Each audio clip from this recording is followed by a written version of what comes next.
বন্ধুরা, শেষ পর্যন্ত চীন সেটাই করলো যার জন্য চীন গোটা দুনিয়ায় কুপরিচিত। চীন দক্ষিণ চীন সাগরে সবচেয়ে বড় কাণ্ড ঘটিয়েছে।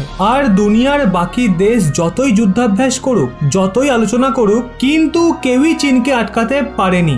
আর এটা একদিক দিয়ে পুরো কালেকটিভ ব্যর্থতা, না শুধু আমেরিকার জন্য বরং পুরো কোয়াড গ্রুপের জন্য।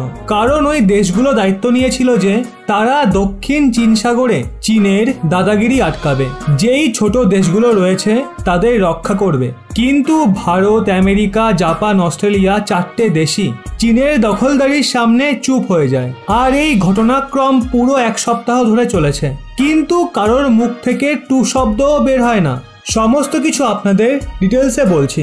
বন্ধুরা, আপনাদের হয়তো মনে আছে আজ থেকে 4-5 দিন আগে আপনাদের একটা খবর দিয়েছিলাম যে দক্ষিণ চীন সাগরের ওই অংশ যেটা ফিলিপিন্স নিজের বলে দাবি করে, যেখানে ফিলিপিন্সের দখল রয়েছে, সেখানে হঠাৎ 220টা চাইনিজ ভেসেলস ঢুকে গেছিল।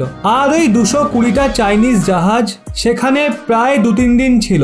সেই জন্য অনেক বিবাদও হয়। ফিলিপিন্স তার বায়ুসেনা পেট্রোলিং এর জন্য পাঠিয়ে দেয়। তারপর তার মধ্যে থেকে কিছু সংখ্যক জাহাজ ফিরে যায়। কিন্তু যখন তারা সেখান থেকে গেছে আর ওখানে ফিলিপিন্স অথরিটির তরফ থেকে তাদের কোস্ট গার্ড ওখানে পেট্রোলিং করে, তখন তিনি ওখানে এমন কিছু পান যা পুরো দুনিয়াকে চমকে দিয়েছে।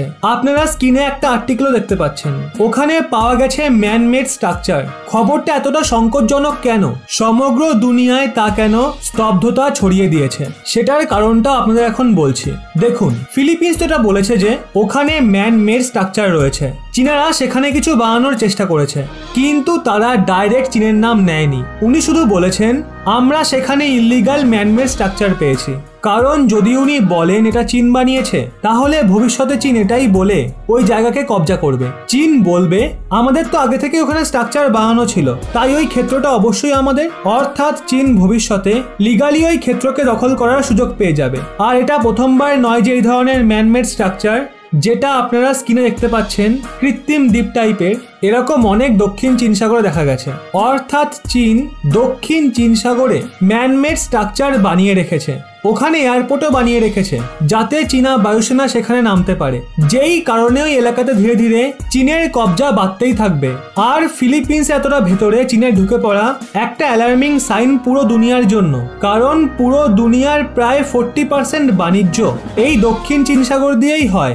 আর সেখানে চীনের কবজা থাকা মানে দুনিয়ার 40% বাণিজ্যের ওপর চীনের দখল থাকার মতো হবে, যেটা পুরো দুনিয়ার জন্য ভীষণ ভয়ানক হবে।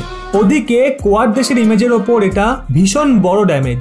কারণ ওই কোয়াড দেশগুলো প্রায় সমস্ত ছোট দেশগুলোকে বলেছিল আপনারা সুরক্ষিত থাকবেন, আমরা আপনাদের রক্ষা করব। কিন্তু এই ঘটনা এটা প্রমাণ করে দিল কোয়াড জোট ক্রমশ কমজোর হয়ে পড়ছে চীনের বিরুদ্ধে। তাই এক্ষেত্রে যদি ভারত, অস্ট্রেলিয়া, জাপান, আমেরিকা সামনে এগিয়ে আসে আর চীনের বিরুদ্ধে একটা স্ট্রং রিপ্লাই দেয়, তবে মামলা এখনো হাতে থাকবে। চীনকে এখন যোগ্য জবাব দেওয়ার ভীষণ প্রয়োজন আছে। আপনাদের এই ব্যাপারে কি মনে হয় অবশ্যই নিচে কমেন্টে জানান। আর এরকমই ব্যাক টু ব্যাক আপডেট পেতে রহস্য বাংলা এই চ্যানেলটি সাবস্ক্রাইব করে পাশের বেল আইকনটি অল করে রাখুন।